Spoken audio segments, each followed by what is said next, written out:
hati-hati di dalam meditasi, karena tipis sekali antara penglihatan, imajinasi, dan halusinasi. Penglihatan bisa sama dengan orang-orang yang berbeda, bahkan dengan orang yang berjauhan sekalipun.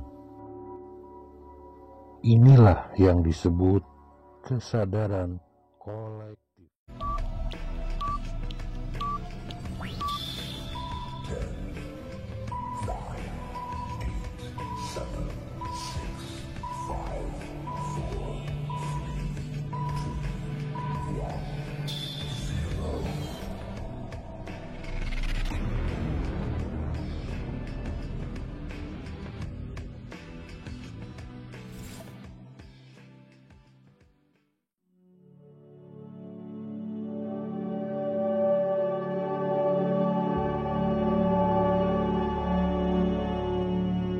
Assalamualaikum warahmatullahi wabarakatuh.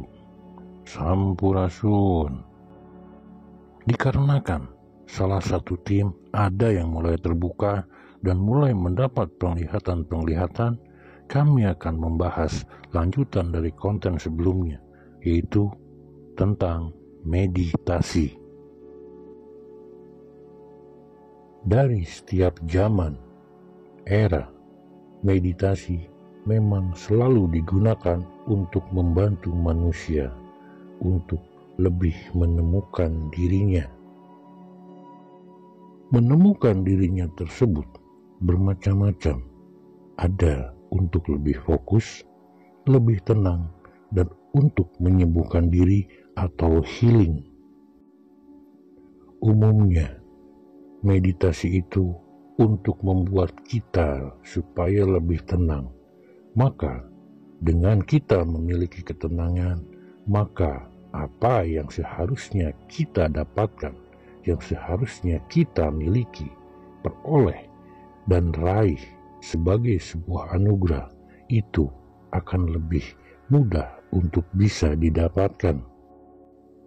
Dan pengembangan meditasi sendiri kembali kepada dirinya masing-masing. Di saat meditasi, kita sering mendapatkan penglihatan. Lalu, apakah itu penglihatan masa depan, masa lalu, ataukah itu kebersaksian dengan multiverse yang lain?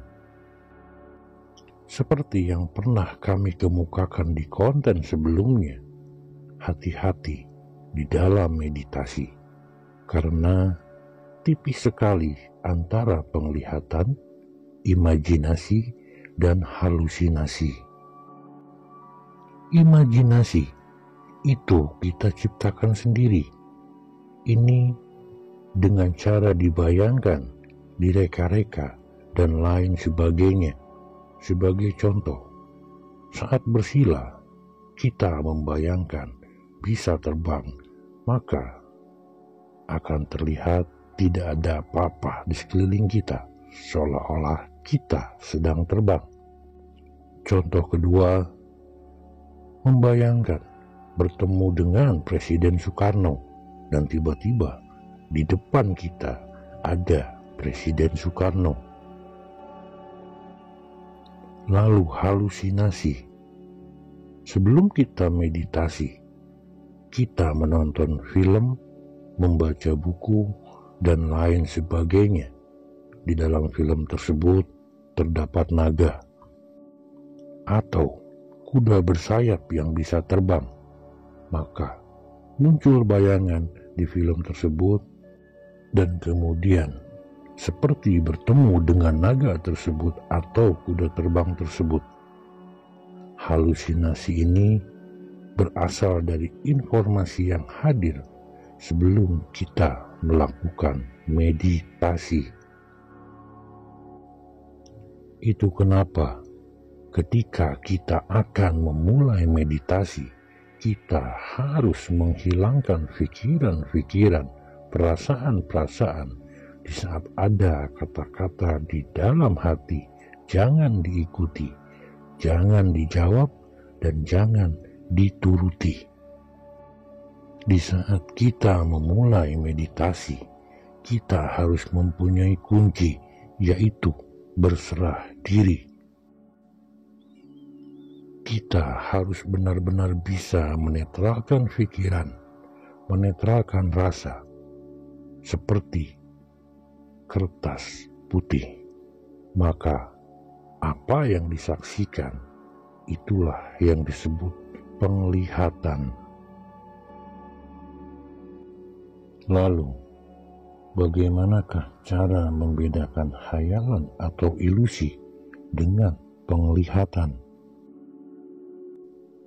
Khayalan atau ilusi yang disaksikan di dalam meditasi itu ada hubungannya dengan keseharian kita, sementara penglihatan tidak ada hubungannya sama sekali dengan keseharian kita.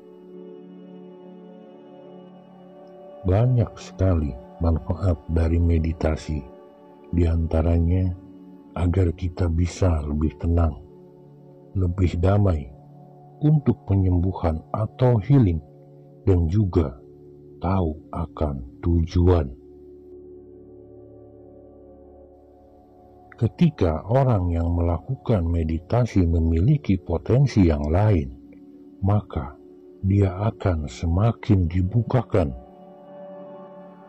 dan yang belum terbuka akan diarahkan.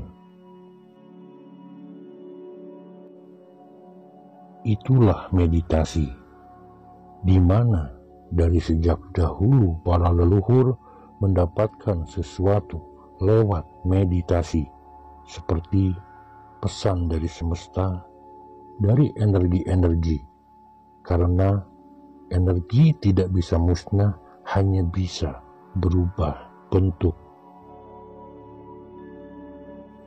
Untuk teman-teman yang starseed atau indigo di grade akhir, mungkin akan memahami apa yang kami kemukakan. Penglihatan bisa sama dengan orang-orang yang berbeda, bahkan dengan orang yang berjauhan sekalipun. Inilah yang disebut kesadaran kolektif.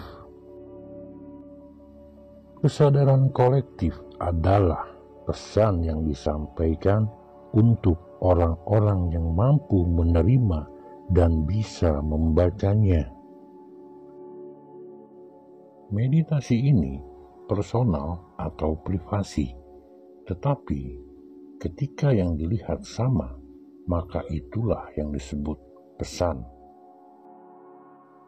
Manfaat yang luar biasa dari meditasi ini bukan hanya untuk diri pribadi, seperti ketenangan, kedamaian, fokus, healing, atau penyembuhan medis atau non-medis. Tetapi ketika mendapat pesan bersambung yang mengerucut dengan melihat fakta dan data yang ada di luar sana, itu bermanfaat bagi lebih banyak manusia. Manfaat dan efeknya akan lebih dirasakan setelah meditasi. Apakah ada perubahan di kehidupan yang lebih baik? Apakah ada arahan tujuan, tuntutan atau tuntunan yang semakin terarahkan atau lebih tercerahkan, dan lain sebagainya. Meditasi ini lintas agama, tidak terpaut hanya satu agama. Setiap manusia memiliki frekuensi dan memiliki energi. Bukan hanya manusia, tanah, air, api, hewan, dan tumbuhan pun mempunyai energi. Penyatuan energi lewat meditasi ini tidak terbatas. Kalaupun diharuskan dengan aliran agama tertentu, maka cukup dengan agamanya saja. Seperti contoh, agama A berlaku untuk agama A, dan agama B berlaku untuk agama B saja. Karena cara masing-masing berbeda-beda, dan memiliki aliran juga koridornya masing-masing. Terima kasih telah mengikuti channel kami. Mohon maaf, kami belum bisa membuat konten berbarengan karena saat ini anggota tim lokasinya berjauhan satu sama lain. Sampai ketemu di konten berikutnya. Assalamualaikum warahmatullahi wabarakatuh.